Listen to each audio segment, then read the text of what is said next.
Bueno, hola a todos. ¿Me escuchan bien? Sí, Perfecto. buenísimo. Bueno, mientras tanto nos podemos ir presentando. En primer lugar, bienvenidos, bienvenidas a todos y a todas. No sé si nos conocemos, así que vamos a contarles un poco sobre nosotras, nosotros y sobre nuestra fundación. Tengo acá al lado mío, o al menos está al lado mío, el vicedirector de la fundación, Claudio Duvalde, licenciado Claudio Duvalde.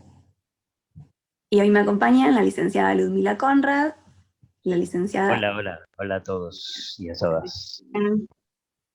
Hola, buen día. Nos saluda Verónica desde Neuquén.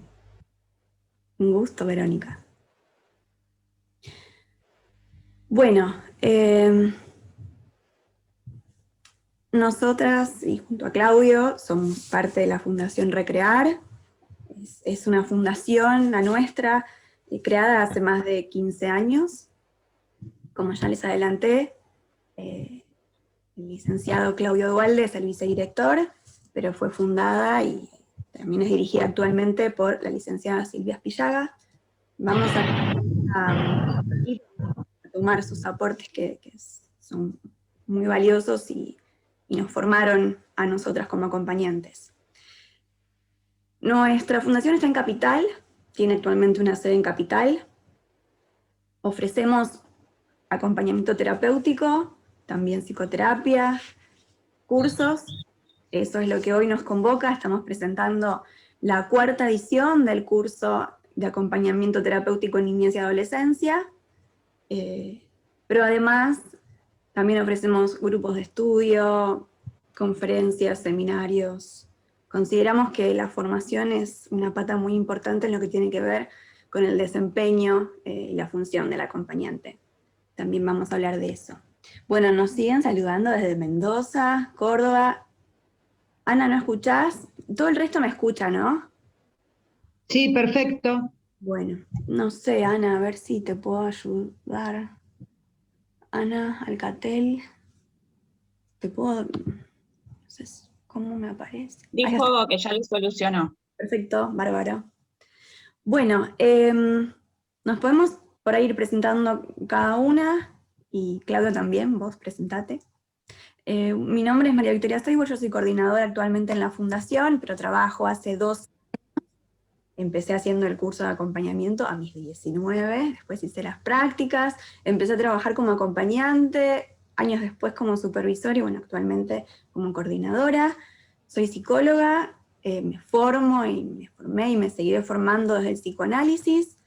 También soy fotógrafa, eh, lo cuento porque lo pongo en práctica muchas veces en mi trabajo con pacientes con discapacidad y con niños. Soy concurrente del Hospital Infanto Juvenil Tobar García. Y bueno, yo soy quien por ahí está más, quien coordina y quien lleva adelante el curso de acompañamiento terapéutico en niñas y adolescencia, y me acompañan siempre muy cerquita Ludmila y Camila. No sé si quieren presentarse ustedes también. Bueno, no la veo a Cami por acá por la pantalla, pero debe estar por ahí. Bueno, yo soy Ludmila Conrad, soy psicóloga. También estoy, bueno, ya terminando mi concurrencia en el Hospital Tobar García. Trabajo en la fundación desde hace 5 años más o menos. Empecé como acompañante y bueno, después con el tiempo pasé a supervisar acompañamientos terapéuticos allí. Así que bueno, con Vicky trabajamos desde hace bastante tiempo juntas, bueno, lo mismo que con Claudio y Cami. Y bueno, estudié teatro muchos años y también eso me sirvió y digamos fue una herramienta utilizada en mi trabajo estos años.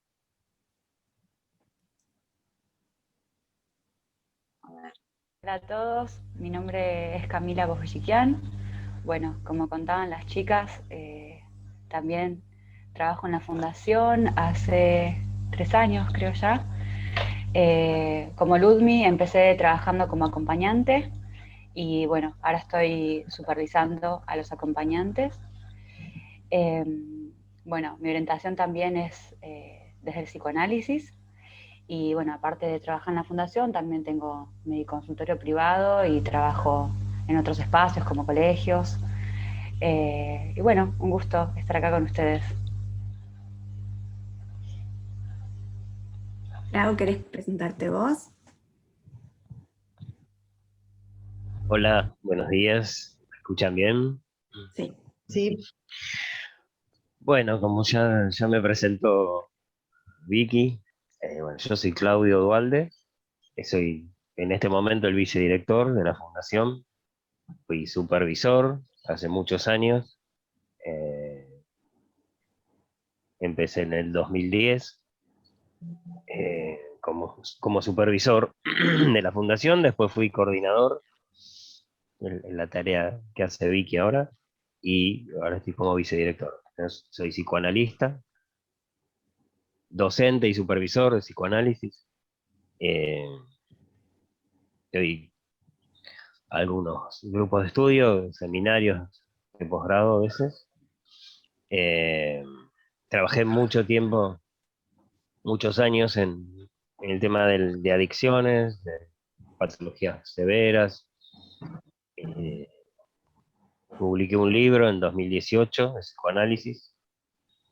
Eh, y bueno, tengo el orgullo de trabajar en esta fundación y sobre todo de haber formado de a poquito este equipo, que es un equipazo, con Vicky, con Ludmila, con Camila y con las chicas y los chicos que hoy bueno, no están acá conectados, pero que forman este equipo que, que realmente me da orgullo haber formado yo, que hemos renovado y modernizado y le hemos cambiado eh, la cara a la fundación, pero siempre con las líneas éticas y clínicas que, que le imprimió Silvia Spillaga, que es la fundadora, y que le sigue imprimiendo.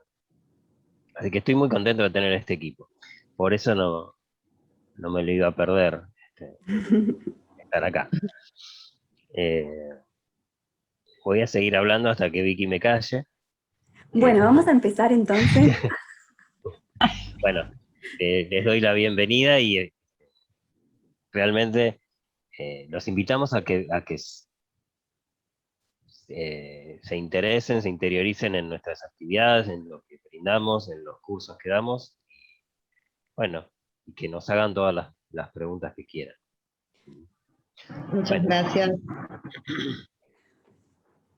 Si quieren, por ahí para organizarnos mejor, si tienen preguntas, si les van surgiendo, anótenlas, ¿sí? Y al final de la presentación, porque ahora comparto pantalla, es un video, pero es como medio un lío interrumpir. Después las hacen y tenemos un espacio de conversación entre todos al final, ¿sí? Pero Listo. que no se pierdan. Agárrenla fuerte y después las charlamos, las preguntas que surjan. Bueno, empezamos entonces. Hola Rocío desde Chaco. Ay, Chaco, Mendoza, Córdoba, Neuquén, somos federales hoy. Bueno, ver.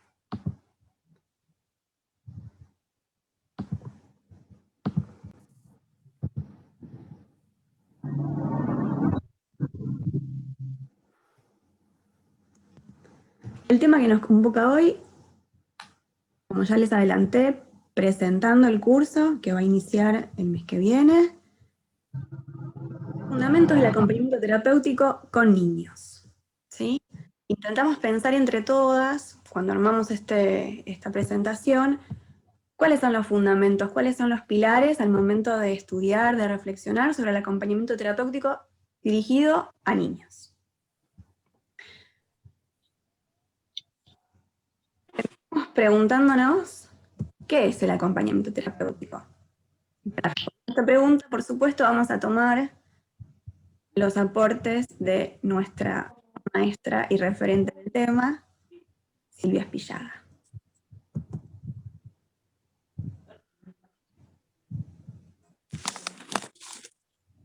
Bien.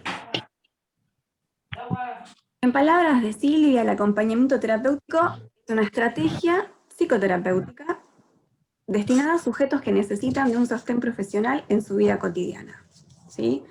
Es entonces terapéutico, un dispositivo, que es encabezado por un profesional. El profesional es el AT en este caso.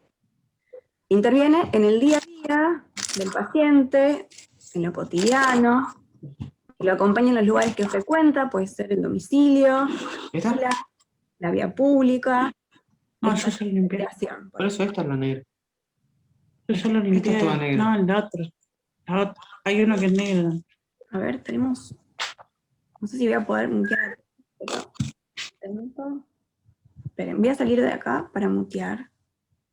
Ahí está, bueno. Ahí volvió el silencio. Sigo. El trabajo de la T implica acompañar un proceso. ¿Sí? Hacer junto al paciente lo que solo no puede hacer. Nunca hacer por él, sino sostenerlo para que pueda hacerlo por sí mismo. Nosotros trabajamos con patologías y contextos muchas veces muy complejos que necesitan, ¿no?, de un abordaje profesional.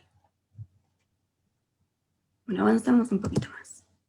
¿Se ve bien o se tapa por el...? Perfecto, se ve perfecto. Se ve bien. Bárbaro. El objetivo del acompañamiento será ayudar al acompañado a potenciar sus recursos, ¿sí?, apuntando sus posibilidades, la autonomía y el despliegue de la comunicación. Cualquiera sea la actividad que se despliegue en el espacio de acompañamiento, esta va a tener un sentido terapéutico. Es muy importante destacar este aspecto, ¿no?, este sentido que va a ser terapéutico, porque esto nos va a diferenciar de otros roles, ¿no?, de otros lugares a ocupar. No vamos a ser niñeros, ni amigos, ni psicólogos del paciente. La función del acompañante cuenta con una ética y un encuadre muy particular. Ahora vamos a hablar de eso enseguida.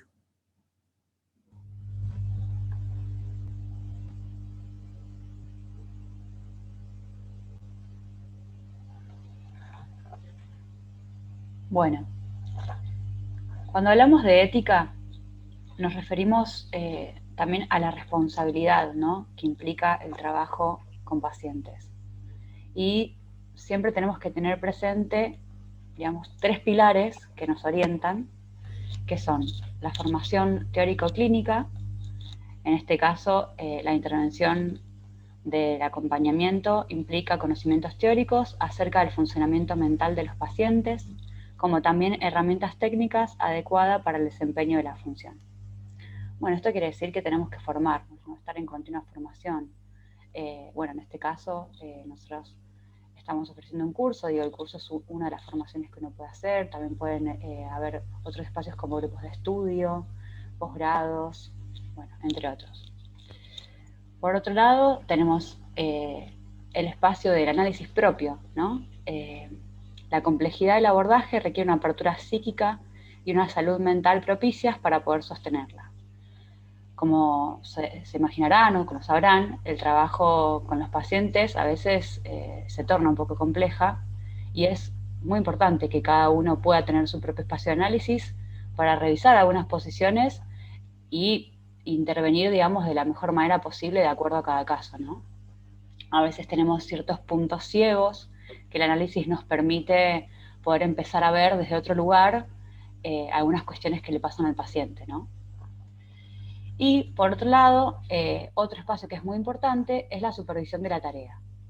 La supervisión consiste en la revisión de los objetivos planteados, la estrategia para llevarlos a cabo y las características del vínculo entre el paciente y el acompañante y los acompañantes entre sí. Permite realizar una lectura del material clínico y trabajar conjuntamente los obstáculos. Bueno, hay algunos acompañamientos que puede tener un solo acompañante en un caso o hay veces que hay muchos acompañantes en un caso. Entonces es muy importante que los acompañantes supervisen para poder ir revisando algunas estrategias, intervenciones, posiciones y algunas de estas situaciones también complejas que a veces pasan, ¿no? Dependiendo de cada caso, obviamente. Es caso por caso, ¿no? Que se supervisa y situación por situación también.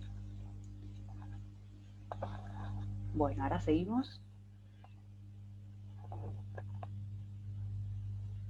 Bueno, vamos a hablar de algunas especificidades del acompañamiento terapéutico, ¿sí? En este caso, ahora vamos a empezar hablando por el encuadre. El encuadre es un límite, una legalidad que se ajusta a una actividad para que pueda desplegarse y funcionar adecuadamente. El encuadre en el trabajo con los pacientes, en acompañamiento terapéutico, es muy importante, tiene que ser muy riguroso para poder soportar la versatilidad del acto clínico, ¿sí? Se constituye a partir del establecimiento de los alcances del dispositivo, los días y horarios en los que se va a ofrecer la prestación, con qué frecuencia, el ámbito en el que se va a intervenir, la modalidad y los objetivos propuestos. En este sentido, es muy importante poder sostenerse en el encuadre. Esto también nos va a diferenciar de, por ejemplo, no sé, el trabajo de un niñero, de una niñera, ¿no? La prestación se va a tener que sostener en días y horarios determinados, preestablecidos, y esto de que tiene que ser riguroso para poder soportar la versatilidad y la subjetividad de esa persona a la que se va a acompañar, pero es una herramienta en la que puede enmarcar las intervenciones, ¿sí?, que vamos a realizar.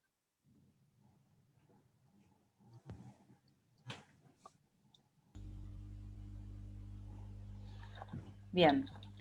Por otro lado tenemos el trabajo en equipo, ¿no? El acompañamiento psicoterapéutico se inserta en la tarea del equipo interdisciplinario y los objetivos planteados están dados por el profesional que dirige el tratamiento, generalmente el psiquiatra o psicólogo del paciente. Este punto es muy importante porque nosotros nos apoyamos en las indicaciones del equipo. Ellos son los que plantean los objetivos y nosotros, digamos, los supervisores y los acompañantes terapéuticos tenemos que estar orientados en función de esos objetivos que se plantean. Después, los profesionales intervinientes, psiquiatra, psicólogo, musicoterapeuta, terapista ocupacional, psicomotricista, entre otros, lo harán a partir de un hilo conductor, una identidad de criterio terapéutico a partir de la cual cada uno desde su disciplina orientará su estrategia en esa dirección. Bueno, en este punto lo que implica es lo importante del trabajo interdisciplinario, porque digamos, en cada caso por ahí nos encontramos con varios profesionales, acá no se nombraba musicoterapeuta, también puede ser que nos encontremos con fonoaudiólogos, digamos, como varios profesionales que tratan a un mismo paciente, y que es fundamental que ese trabajo sea en equipo para ir digamos, con la misma dirección, si no es muy difícil el trabajo con cada paciente. Y por último, la ética de cada disciplina impone un accionar específico que no se superpone ni se opone, sino que se complementa en la integración de la labor.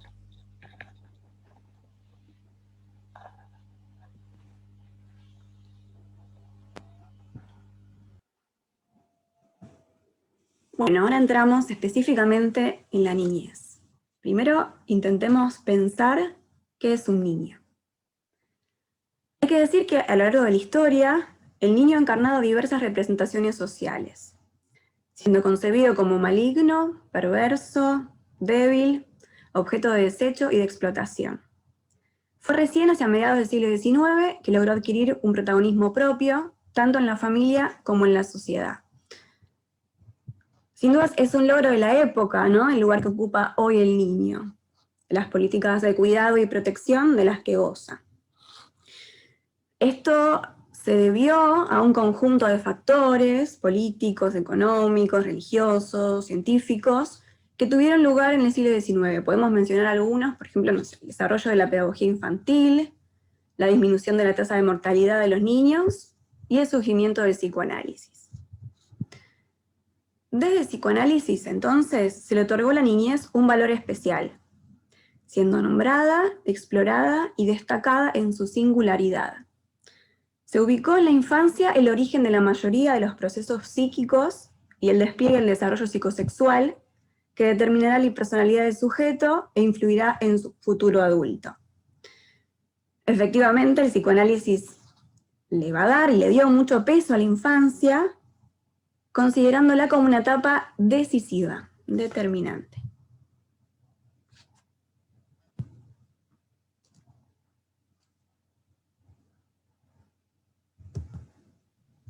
Bueno, y en este sentido, continuando con lo que comentaba Vicky, vamos a hablar de la importancia de los vínculos primarios.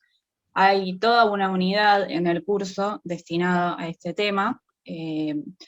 ¿Por qué? Porque las posibilidades psicológicas del niño van a depender del tipo de relación primordial que pueda establecer con el adulto cercano, ¿sí?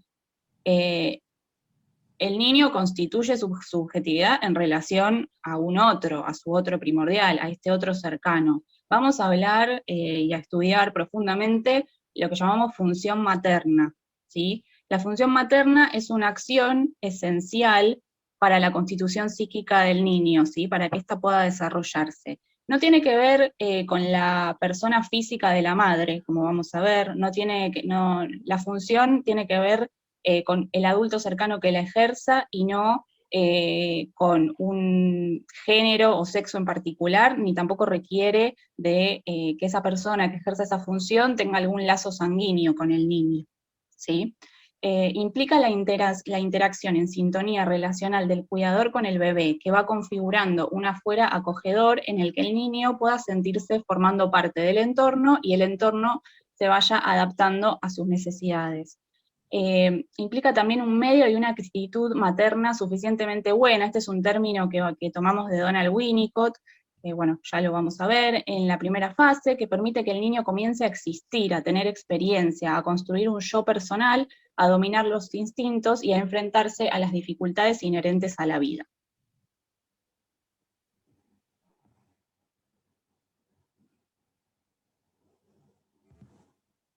Bueno, sigamos hablando un poco entonces de lo que diferencia al niño, ¿no? Y lo que diferencia esta etapa vital de otras.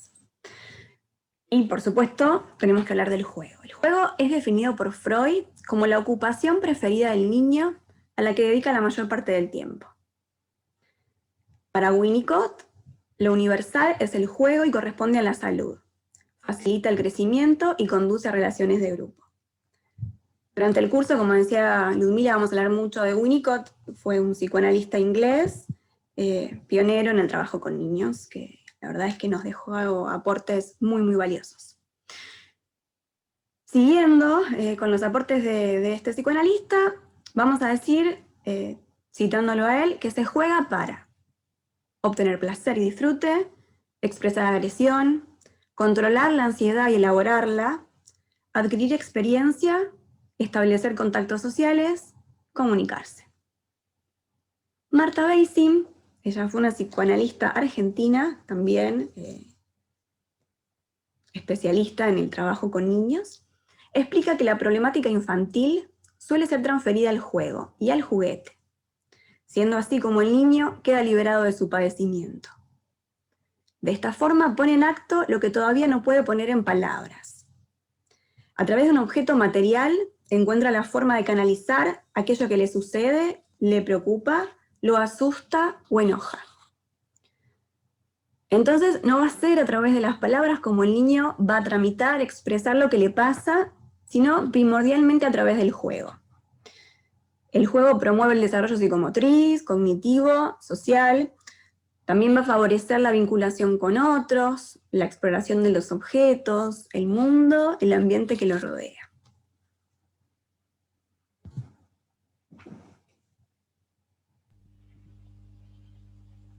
Bueno, también en el curso vamos a hablar de psicopatología infantil. En este caso nos vamos a referir al autismo y tenemos que tener en cuenta algunos rasgos, ¿no?, de los sujetos autistas para pensar algunas intervenciones y el trabajo con ellos, ¿no? Bueno, reconocemos la presencia de este cuadro a partir de determinados indicadores.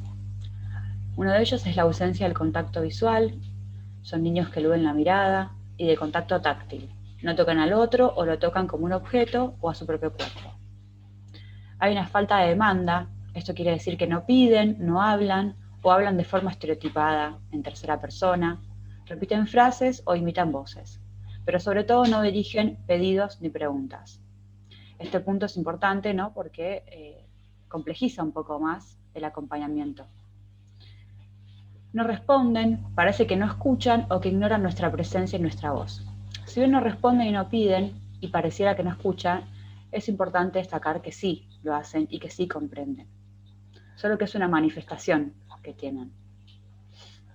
El registro del cuerpo es irregular, no conocen los límites corporales. Parecen no sentir frío o dolor, sus movimientos son peculiares, automatizados o inertes. Este punto es importante para que tengamos en cuenta, ¿no?, ciertas particularidades.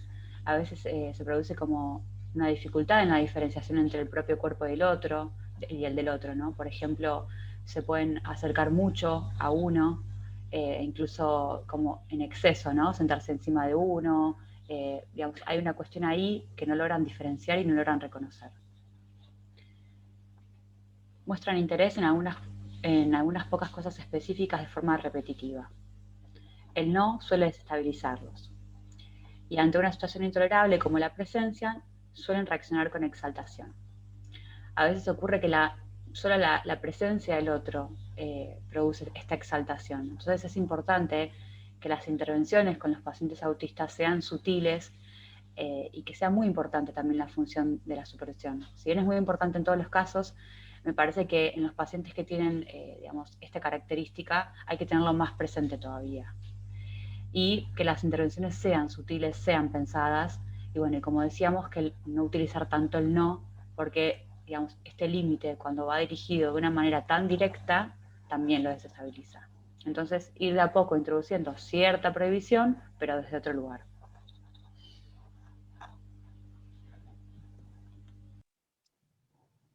Bien.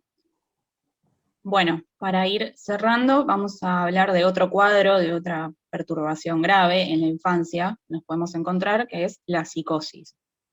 La psicosis se concibe como un trastorno en la organización del yo y en la relación con el medio exterior. Vamos a ver que estos niños, los niños que presentan psicosis, suelen presentar fragmentación del cuerpo, una vida fantasmática pobre o mágicamente alucinatoria, un juego estereotipado, la comunicación va a estar restringida, va a estar distorsionada, podemos encontrar diálogos consigo mismo, repetición a modo de eco de palabras o frases que escuchan, hay una gran desorganización, pueden presentar un aspecto confuso o disperso, suelen mostrarse hiperactivos, pueden aparecer cambios de humor bruscos, repentinos, risas inmotivadas, esto es un indicador bastante frecuente, una marcada inestabilidad e irritabilidad, y también el uso de objetos de un modo que no habilita el intercambio con el medio ni con los otros. En la psicosis lo que vamos a ver fundamentalmente es que el lazo con los otros se ve afectado, ¿sí?, por todas estas cuestiones que el sujeto padece. Entonces, la socialización, su relación con los otros va a estar afectada, y bueno, también vamos a tener que tenerlo en cuenta para ver de qué forma intervenir desde el acompañamiento terapéutico. Los niños y adolescentes que tienen psicosis parecen estar todo el tiempo intentando entrar en el cuerpo de los otros, indiferenciarse o mimetizarse con ellos. Algunos autores afirman que utilizan la confusión y el enredo con los objetos externos para evitar las vivencias de dispersión, desparramo y fragmentación del sí mismo.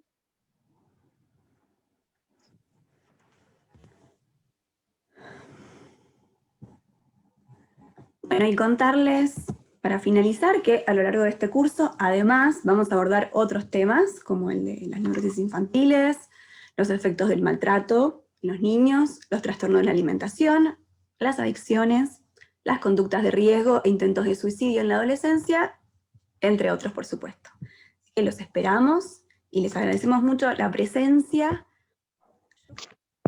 Ahora sí, podemos abrir el espacio a las preguntas, a los comentarios.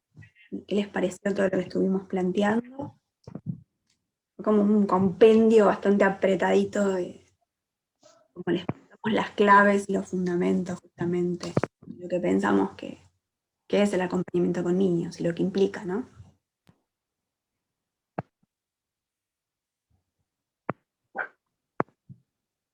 Alan, ¿levantaste la mano? Sí, sí. Buenas, Sin querer, dale. a propósito. Muy bien. Bueno, ¿qué tal? ¿Cómo están? Bien, ¿vos? Bien, acá. Me estaba desayunando, así que no prendía la cámara. Em, Nada, me pareció que estaba buena la Ay, no. charla. Quería consultarles, bueno, con respecto a la parte cuando estaban hablando sobre el encuadre, que es una cuestión técnica, digamos, en lo que respecta al tema de la rigurosidad, digamos, si se refiere a la rigurosidad con respecto, digamos, a mantener los límites con qué se referirían a la palabra en particular. Ujú. Claro. Bueno, ¿quién responde? Vos, Claudio. Estás acá para responder todas las consultas.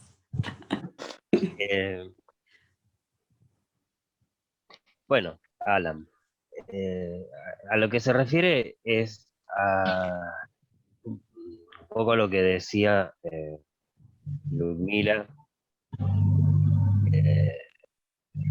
al principio, y Cami también, de la diferencia de la función del acompañante con un niñero, con un amigo. Concretamente, para ir a lo que pasa concretamente, por ejemplo, vos vas como acompañante terapéutico de un niño. La madre, esto pasa todos los días, la madre, o puede ser el padre, o los dos, te dicen, Alan, no vengas hoy a la mañana, venite a las 3 de la tarde, porque, ¿sabes qué? Tengo un partido de tenis. Entonces, no sé, no tengo con quién dejarlo, Alan. O te dicen, te llaman a las 11 de la noche y no sé, y te comentan, sabes que lo veo con mucha tos, así que mañana no sé si vas a venir. Eh, este tipo de manejos, a esto nos referimos, porque hay una rigurosidad, o que te digan, mira, vos tenés que estar a disposición, tenés que estar pendiente porque, bueno, nosotros vemos pues, qué es lo que necesitamos. Cualquier cosa nosotros te decimos, ¿no? Y te maneja el padre o la madre tu función. Entonces, allí se produce una confusión y por eso el encuadre es muy importante. El encuadre es lo que es como un contrato, es como un contrato que enmarca tu función.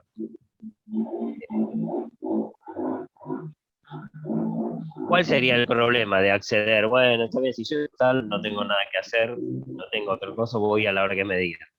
¿Cuál sería el problema? Te resta absolutamente capacidad de intervención. Vos sos como un dependiente. ¿Entendés? A eso se refiere el término rigurosidad en el encuadre. Porque es lo que sostiene la posibilidad de intervenir desde un lugar profesional. ¿Se entiende más o menos? Sí. Sí, está clarísimo.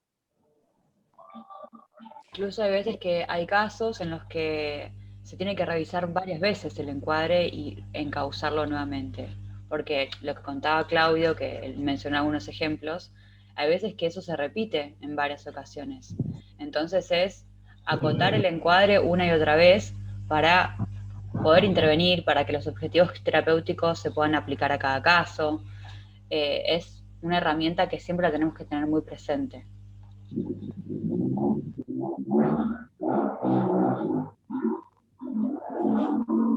Bueno, muchas gracias.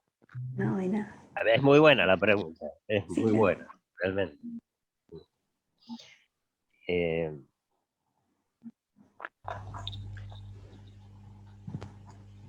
Bueno, mientras piensan alguna pregunta, quisiera hacer un comentario. Ustedes habrán visto, o habrán notado, a partir de la presentación de las chicas, que tenemos claramente una orientación psicoanalítica. ¿No? Lo dijimos y nuestra forma de presentar el curso y de pensar la actividad en una orientación psicoanalítica.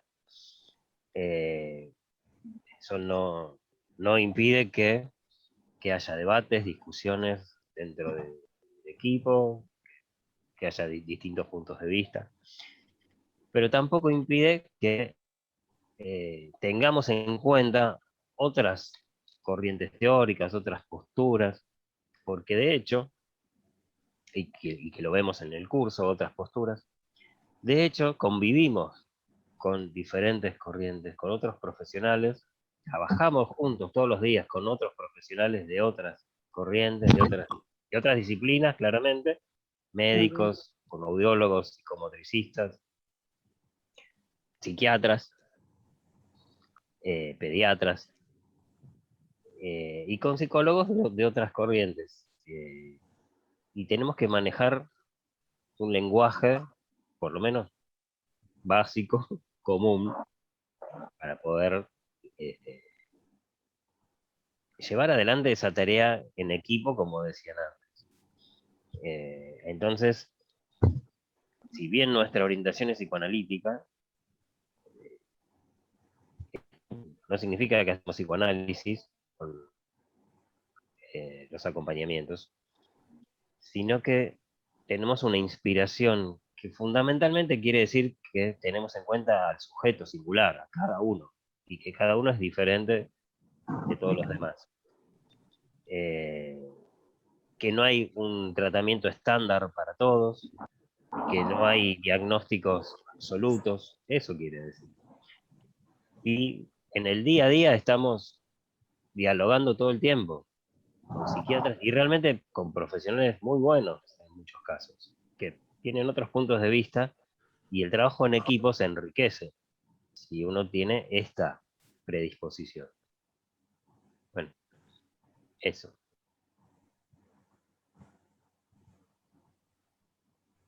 Bueno.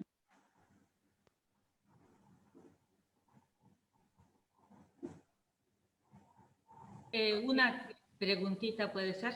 Sí, claro, gracias. Sí, Graciela está con nosotros. ¿Cómo estás, Graciela?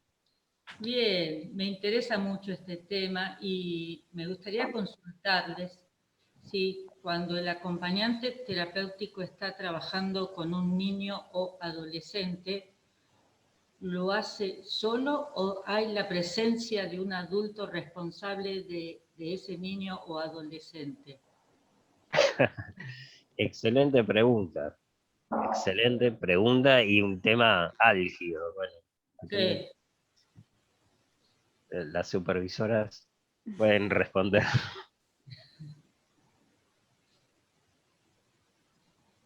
¿Quién contesta? Sí. Dale. Bueno, contesto. Dale. Es importante que esté siempre, digamos, la presencia de un adulto responsable.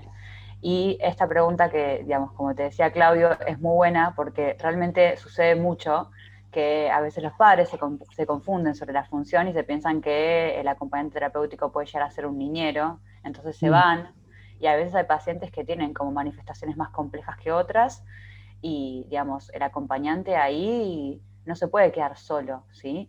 Puede intervenir, puede estar con otros, pero, digamos, siempre depende, digamos, de cada caso. Por ejemplo, se pueden llegar a hacer salidas con el paciente a las plazas, a parques, pero tiene que estar dentro de lo que es el espacio del encuadre y del acompañamiento, porque hay casos que son más complejos que otros, que, por ejemplo, no se dan fuera del domicilio y ahí sí tiene que haber un adulto responsable, o hay casos en los que el paciente sí puede estar fuera del domicilio y en esos casos sí puede estar el acompañante solo con el paciente. Por eso es importante revisar siempre cada caso. No hay una única respuesta a tu pregunta, pero es una pregunta que nos orienta mucho. No sé si respondo a tu pregunta. Sí, lo veía por otro lado. ¿Por cuál? Por el lado que por ahí al grupo familiar, digamos a los padres de ese niño o adolescente, puede por ahí no gustarle el giro que tome ese tratamiento, y si el acompañante está solo con esa criatura o ese adolescente, hasta puede denunciarlo ahí. Cualquier cosa. ¿Qué? No te escuché lo que dijiste. ¿No? De cualquier cosa porque está expuesto al estar solo con un niño o adolescente. Claro, claro. Por ejemplo, cuando un trabajador social hace un régimen de comunicación, como le dicen ahora, con un niño, nunca lo hace solo, siempre hay un adulto responsable. Digamos, nunca se queda a solas con una criatura. Pero por una cuestión por ahí hasta legal, ¿no? Legal. Sí. Por ese lado me refería. Mira, Graciela, ayer justamente una de las supervisoras, que no está conectada, pero ayer me comentaba justamente una situación con el acompañamiento de un niño de 5 años, perdón, de 9, que se nos da esta situación que se viene repitiendo, que no solamente está el niño, sino que está una hermanita, una hermana un poco más grande de 13 años, y un hermanito de 5. Y la madre no está. Y antes había un adulto, pero a partir de una mudanza, el adulto no está, y llega el acompañante. El acompañante es un varón, y no se puede quedar. O sea, la indicación de la supervisora y lo que me consulta a mí, mi indicación es que no se puede quedar. Hay que avisarle a la madre. Por esto mismo que vos decís, vos imaginate que se queda un hombre solo, con una nena de 13 años, un nene de 9 y un nene de 5. Yo pongo las manos en el fuego por él. Pero si a alguien se le ocurre denunciar algo, el juez le va a preguntar a usted qué hacía solo ahí. ¿Por qué estaba solo? Es la palabra de uno No contra tiene el otro. respuesta. Entonces es como vos decís. El padre contra el profesional. Profesional, claro. No había otro ahí, no había otro adulto.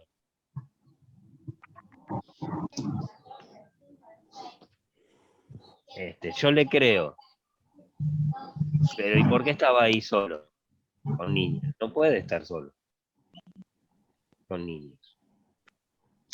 Por supuesto que no es lo mismo un nene de 9 años, una nena de 13, que, no sé, un adolescente. Por ahí es diferente. Sí. No queda tan expuesto quizás el acompañante o la acompañante.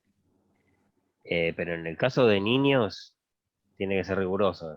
Tiene que ser riguroso. Porque además, o sea, por una cuestión legal, como vos lo planteás, y por lo que decía Cami, que si no se confunde la función, es muy difícil. Imagínate además que esto se repite en otros casos, que dejan a los hermanitos. No está para cuidar a los hermanitos de la acompañante. No es una niñera.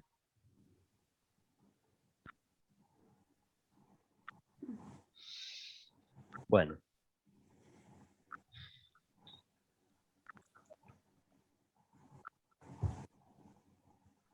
Sara, ¿sí? ¿Levantaste la mano? Sí, hola, ¿qué tal? ¿Cómo están? Hola, buenos días. No sé si se escucha bien. Sí, perfecto. ¿Sí? Yo quería preguntar entonces, respecto a esto, ¿cuánto sería el tiempo que tendría que estar más o menos el acompañante terapéutico para que no se confunda el rol? ¿Cuánto tendría que estar, por ejemplo, con el niño? ¿Cuánto sería lo recomendado, por ejemplo? Capaz que es una pregunta muy estructurada, pero más o menos como para saber. Según lo que indique cada terapeuta. ¿Cuánto tiempo tarda la familia, el paciente en entender el rol del acompañante? No, ¿cuánto tiempo, por ejemplo, va el acompañante terapéutico a la casa del niño y que tiene que estar 1 hora, 2 horas? ¿Cómo es eso? Claro, está, entendí. Eso en realidad lo indica el equipo tratante del paciente. Ustedes saben que el acompañamiento eh, es solicitado siempre por el psicólogo o el psiquiatra de cada paciente. A veces sucede que la familia nos convoca y pide acompañamiento para algún miembro. Igualmente nosotros solemos solicitar que haya un equipo, que no estemos solos interviniendo en el caso, ¿sí? Entonces, a partir de esa indicación es que se empieza a armar el acompañamiento, pero insisto, ya viene establecida la carga horaria. Y generalmente trabajamos con obras sociales, así que más allá de la indicación de los equipos, después tenemos que esperar la aprobación de la obra social, porque puede ser que el equipo diga, bueno, 20 horas semanales de acompañamiento y la obra social autorice 5. Es como ciertos pasos hasta que podamos llegar a armar el acompañamiento y empezar. La carga horaria, la duración, también la va pautando el equipo. A veces nos convocan para intervenir en alguna situación aguda y se van disminuyendo las horas de acompañamiento. A veces, bueno, sí, duran pocos meses, a veces duran años. Siempre, como decimos, es el caso a caso. Es como muy difícil poder emitir pautas muy rígidas. Es un armado muy artesanal el que solemos hacer. El dispositivo es hecho a medida, digamos. ¿Respondí tu pregunta? ¿O no? Sí, yo quería saber más o menos, porque muchas veces capaz que te establecen un horario y los padres capaz que te dicen, no, pero no te podés quedar 1 horita más, y por eso, o sea, venía con acompañar a la otra pregunta, de que muchas Claro. veces los toman como niñeros o demás. No, hay una carga horaria pautada y tenemos que cumplirla, ni más ni menos. Si son 10 horas, son 10 horas. Aparte porque, insisto, si trabajamos con obras sociales, esa horita además, nadie te la paga. Entonces, además trabajando gratis, o sea, es todo un... Eso. No es muy recomendable meterse en esa. Por eso, una vez más, el encuadre, ¿no? Que tiene que ver con la función, con los días. Habíamos puesto ahí en las líneas, es el qué, el cómo, el cuándo, el cuánto, son todas esas variables. Disculpe, no, me parece, ¿cómo se llama? Bueno, María José de La Rioja. Creo que también tiene algo que ver en cuanto a los límites, que digamos, al rol que desempeña el acompañante terapéutico, me parece, porque no tenemos que ser, digamos, a ver, ni rígidos ni débiles a la hora de acompañar. Así que creo que respetar también el tema de los horarios, más allá de que, digamos, la poshora que uno le pueda dar, bueno, unos minutos más, sea gratis o no, se abone aparte o no, más allá del tema de que lo cubra o no la obra social, creo que también pasa por una cuestión digamos, de lo que justamente hace al rol del acompañamiento, poner límites y ayudar en esa parte, digamos, la parte que tal vez en otro lugar no puede encontrar, ¿no es cierto? Creo que hace también, además creo que para eso están el coordinador y todo el equipo, ¿cómo se llama?, profesional que compone, digamos, ese equipo interdisciplinario que ayudan al paciente, me parece. Creo que es un combo de cosas como importante a tener en cuenta. Sí, claro, claramente. Se pueden dar, perdón, Vicky, no sé si vos ibas a responder algo. No. Después hay una pregunta en el chat que vamos a responder, pero dale, sí. Que se pueden dar diferentes situaciones. Por supuesto que, como vos decís, no hay que ser ni rígido ni débil. Si uno se pasa del horario porque salió con el niño hacer actividades fuera del domicilio y se demoraron media hora, una hora más, 15 minutos, bueno, son cosas que pasan. Pero puede darse otro tipo de situaciones y que sean repetitivas, como por ejemplo, que se dan muchos casos, en que terminado el horario del acompañamiento con el niño, la madre quiere hablar con el acompañante y quiere ponerse al día y quiere saber todo lo que hicieron y además quiere contarle todo lo que hizo el día anterior y están una hora más hablando. Es que creo que eso también depende de la persona que está al frente. Yo creo que debe ser difícil estar al frente de una, digamos, por ejemplo, en la casa de este ejemplo, a la madre del chico que está acompañado del paciente, ¿no es cierto? Pero creo que también depende del acompañante, decir, bueno, mire, este es mi tiempo, el tiempo del paciente, a usted le indicaré una reunión, una cita para hablar de determinados temas. O sea, creo que eso se puede hacer, hacer la evaluación y pasar el informe a la familia, al padre, al que esté a cargo. Sí, me imagino que debe ser complicado, tal vez uno hablarlo, decirlo, es fácil, pero claro. A la familia debe ser, una vez puede ser que uno, digamos, bueno, está bien, ve una madre desesperada, la puede escuchar, pero creo que el hecho de ser reiterativo, repetitivo, es un llamado de atención, primero, para el terapista que acompaña, que debe decir, bueno, ¿qué está pasando conmigo? Que estoy siendo permisivo, o estoy siendo demasiado frágil a la hora de prestar mi oreja a la madre, en ese caso, o qué pasa que me estoy extendiendo de los horarios también con el paciente, o también creo que para eso justamente es un equipo, para eso está el equipo, digamos, interdisciplinario, cada uno aporta lo suyo para justamente, creo, evitar llegar a esa situación, ¿no? Sí, cada uno aporta lo suyo, y es como vos decís, pero justamente, para que no quede la situación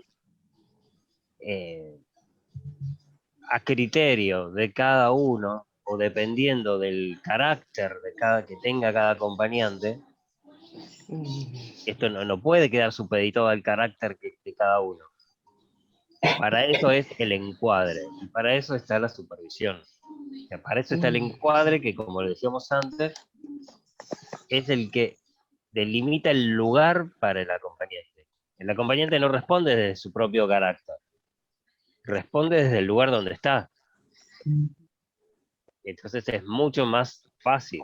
En una situación difícil es más fácil responder porque estás amparado por el lugar donde estás. Pero si ese lugar lo perdiste, quedás uno a uno, quedás enfrentado en espejo con el paciente o con la familia. Y ahí es muy difícil intervenir. Por eso está la supervisión, para leer ese tipo de situaciones y corregirlas, intervenir para corregirlas. A veces es fácil darse cuenta y a veces no. A veces no es tan fácil. Sí, porque me imagino que a veces, bueno, es difícil. Yo creo que el tema del acompañante el acompañante terapéutico, perdón, involucra muchas cosas, pero a mí parecer, más allá de que uno pueda estudiar, querer hacerlo, a mí me marcó mucho una de las clases que había estado tomando, de que no es ayudar, como quien dice, ayudar. Una cosa es acompañar, otra cosa es ayudar, pero me marcó mucho. Uno creo que para esto tiene que tener determinada vocación, como quien dice, para, digamos, no involucrarse en el sentido afectivo, como quien dice, a ver si puedo ser clara, ¿no? Con el paciente, cosa que uno sí pueda acompañar de acuerdo a las necesidades que presente, obviamente, cada paciente, pero uno puede estudiar mucho, saber mucho, pero a la hora de aplicar todo eso, creo que no todos podemos podemos hacer los mejores acompañantes, ¿no? Terapéuticos, pero creo que debe haber algún motor que creo que se llamaría tal vez vocación, para poder mantenerse firme a la hora de estar con alguien, de la práctica, de estar con alguien, a respetar todo lo que nos dice el equipo interdisciplinario, lo que nos diga el coordinador a cargo, y tal vez yo considero una cosa y el psicólogo fonoaudiólogo, lo que sea, diga otra, y la familia otra totalmente distinta, ¿no? Pero creo que todos podemos aportar y justamente es el acompañante el que está a diario, y es el que tal vez tiene más posibilidades de involucrarse afectivamente, que es lo que hay que separar, ¿no? Creo que debe ser muy difícil si uno tiene, no digo carácter fuerte o débil, pero si uno tiene sus sentimientos, como quien dice, a flor de piel, creo que no todos, hay que capacitarse en varios aspectos para poder acompañar a una persona con otra problemática. No sé si logro ser clara donde apunto. Sí, sí, totalmente. Por eso son muy importantes los 3 pilares que mencionábamos, ¿no? Que era la formación teórica, el análisis propio y la supervisión. Mucho de lo que decís también se refiere al análisis propio, ¿no? Para saber, digamos, cuáles son los puntos que a uno lo tocan, o qué sé yo, hay casos, por ejemplo, que quizás uno puede decidir no tomar si de repente siente que no puede con eso. Y es importante estar advertido, ¿no? Para poder trabajar, porque no es lo mismo un paciente autista que un paciente psicótico, o un niño, un adulto, digo, y después está la particularidad de cada sujeto, ¿no? Pero En es muy ese caso importante. quisiera hacer una pregunta, por ejemplo, ¿no? A ver, yo soy acompañante terapéutico. Digamos, tendré que tener otra preparación. Viene una persona que tiene problemas de adicción, más allá de cuál sea específicamente su adicción, tiene problemas de adicción, por decir 18, 20 años, que tal vez es una edad un poco complicada, la familia con deseos de ayudar, y tal vez, a ver, ¿cómo hace uno? Hablo en mi caso personal, teniendo mi hermano directo con ese tipo de problemas. No hablo que voy a ir a atenderlo a mi hermano, pero en un caso que venga otro paciente y me digan, mira María José, te toca acompañar a este muchacho. Yo creo que por tal vez mi vivencia personal, no sé si no podría, pero creo que me costaría bastante, ¿cómo se llama? Apartar tal vez, quizás en esa persona esté representando a mi hermano, una situación así, creo que la parte afectiva me costaría mucho. Me tendré que capacitar, no sé, psicológicamente, porque si, por decir, en un pueblo, ya casos muy extremos, no hay quien lo atienda, y soy la única acompañante terapeuta que hay, no voy a dejar ese chico así. ¿Cómo hago yo? ¿Me preparo de otra manera? ¿Qué recursos tendría que buscar yo para poder hacerme cargo de una persona así, dejar tal vez mis afectos, mi vida personal en ese sentido, digamos, o mi vivencia propia de tener un hermano así, con este chico que viene con parecida situación? Creo que a mí me sería difícil, pero creo que también la parte profesional no podría decir que no. Quizás sea la mejor acompañante terapeuta que me imagine, porque con una situación uno dice, bueno, en esta situación sé que me está manipulando, sé que me está haciendo esto, capaz que lo vea de otra manera, pero también, a ver, hagamos de cuenta que no. ¿Qué hago yo en esa situación? Teniendo un coordinador, algo, alguien mira a guiar, alguien mira a decir, bueno, no podés, Sí, bueno, mira, es lo ¿cómo que te se decía hace? Camila. Lo que te decía Camila, es análisis, tu propio análisis. Tu propio análisis tenés que trabajar esos puntos que te tocan en el trabajo con el paciente. Y si no podés, te tenés que retirar. Y Sería lo que hace a la ética profesional también, ¿no? Exactamente, exactamente. Y para eso está también la supervisión que te ayuda a detectar esos momentos en que se te cruzan los cables de uno y de otro. Y la formación profesional, que siempre hay que seguir formándose. Aprendiendo. Siempre hay que seguir aprendiendo, especializándose, investigando, escuchando, ¿no? Así que son esos tres, la respuesta es esos tres pilares. Gracias, muchas gracias. Tenemos una pregunta hace un ratito de Miguel. Miguel, ¿estás ahí todavía? Sí. ¿Cómo sería la función del acompañamiento en la escuela? Bueno, va a tener peculiaridades y objetivos bastante específicos. Insisto en que depende del caso. Nos pueden convocar a hacer un acompañamiento con un paciente en la escuela que requiera cierta contención emocional. A veces es inevitable, por supuesto, que la cuestión pedagógica intervenga porque estamos en la escuela y porque los chicos en la escuela aprenden y tienen que aprender. Entonces, a veces inevitablemente, para no decir siempre, ayudamos y sostenemos en la realización de las tareas y demás. No sé, Luz, si querías agregar algo, que este es tu tema. Sí, por supuesto que siempre lo pedagógico, lo que tiene que ver con los contenidos que se aprenden en la escuela, algo de eso, como decía Vicky, se cuela en la tarea. Depende mucho también de la jurisdicción en la que se trabaje.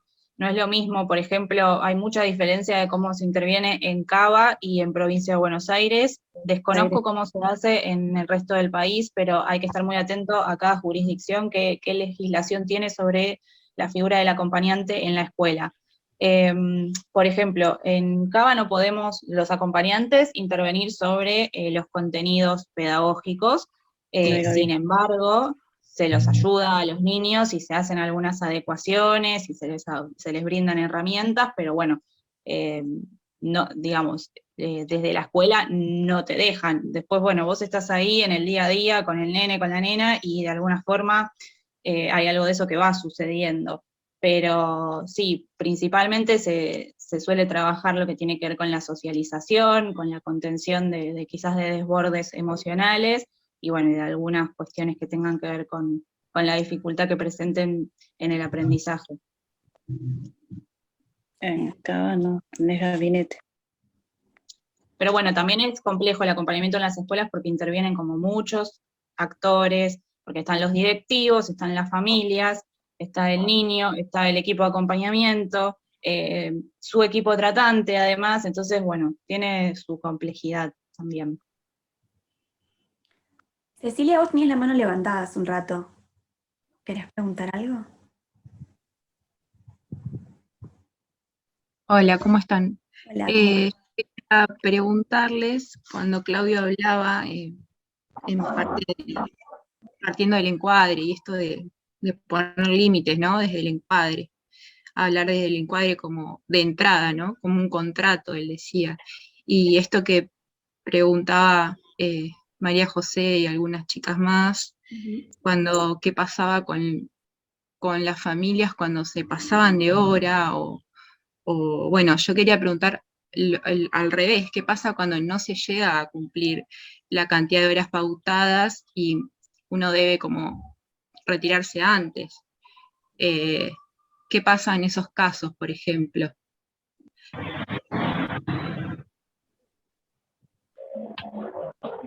Primero, me parece también que hay que ver, perdón, Vicky, ¿vos querías decir algo? No, dale.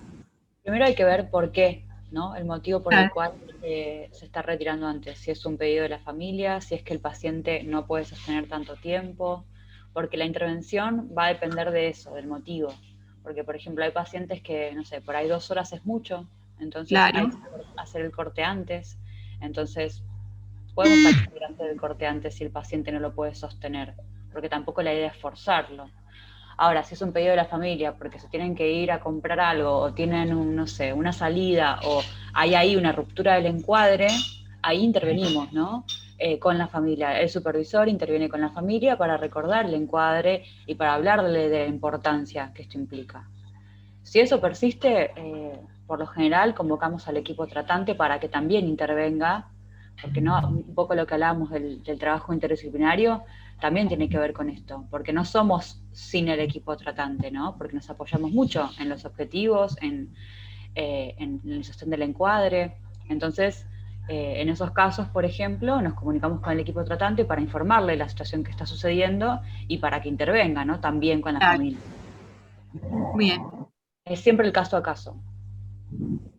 Cada uno es muy particular y también es como no, hay que ver, como decían en la reunión, bueno, el por qué quiere retirarse antes, el paciente, qué es lo que siente, qué tipo de paciente es, y respetarlo también. Hay que ver si viene del lado del paciente o del lado de la familia, ¿no? Está bien, gracias. Bueno, nos quedan 2 minutos, pero Diana, levantaste la mano, desmuteate si querés. Hola, buen día, soy Hola. Diana. Hola. Bueno, yo tengo una pregunta que cuando estábamos hablando lo del colegio es ¿cómo entraría el acompañante terapéutico al colegio? ¿Lo solicitan los directivos, los médicos o la familia, en este caso? Los equipos tratantes. Ajá. Siempre. Donde sea que se haga el acompañamiento. Porque como estrategia clínica es como un dispositivo terapéutico. Entonces, dirigen el tratamiento, que suelen ser psiquiatras, neurólogos, psicólogos de los pacientes, son los que van como solicitando y requiriendo diferentes dispositivos, justamente terapias. Entonces, bueno, el psiquiatra dice, bueno, este niño necesita un psicólogo, un fonoaudiólogo y un acompañante. De hecho, cuando se tramita en la obra social, los padres tienen que presentar por escrito la indicación del médico. De esa forma se autoriza la prestación. Buenísimo. Por supuesto que a veces la familia le pide al psiquiatra, que estaría buenísimo que haya un acompañante y se va conversando. No siempre es idea del psiquiatra o del psicólogo, pero sin la firma del psiquiatra no puede iniciar, digamos. Tenemos 1 minuto, así que para despedirnos. ¿Hay alguna consulta? Para conectarnos. Se extenso, pero bueno, está. No, y no, les deseamos un buen fin de. Por supuesto que me encantaría verlas y verlos en el curso, están invitados a seguir investigando.